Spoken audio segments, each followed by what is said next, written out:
nanay, abangan niyo po birthday ng nanay ko May 6.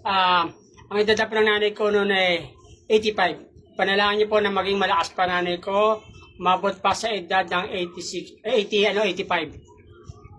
Kaso lang wala po sa birth certificate. Sana po makakuha po sa akin pere. Meron po siyang ID. Kasi wala po siyang birth certificate. Parang late register mangyayari, pero ang dami na pong aas kasi yung mga papeles daw kailangan eh.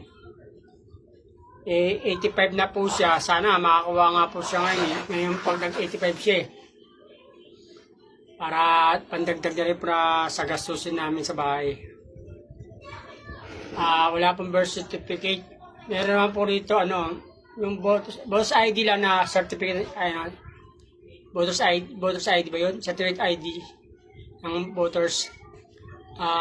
Sana nga po pwede ma-aproba na lang po yun. Pati yung meron na po siyang meron po siyang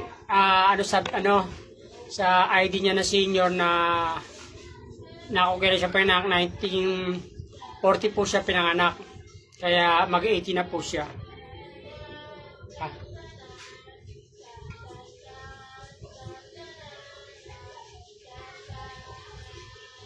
Mag-80 na po si nanay.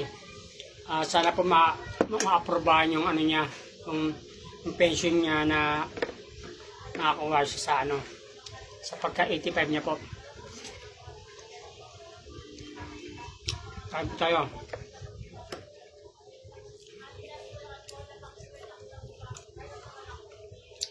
Hindi na po sa manok ni nanay. Ako naman.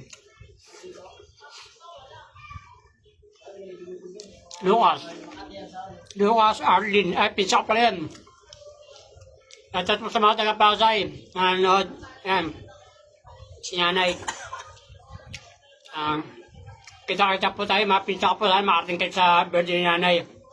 May 6, 85 doon si nanay, sana makapunta yung mga mag-anak namin, mga pinsa namin. May 6 po. Gusto po maging bongay birthday ni nanay, magkaroon ng lechon.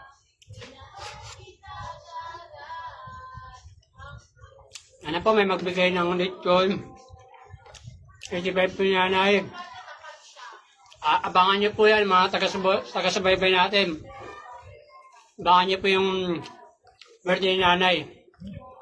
Sa May 6 po birthday ni nanay.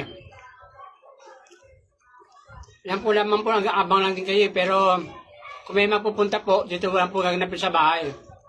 Sa LJ, Barangay de las Alas. Birthday po nanay, May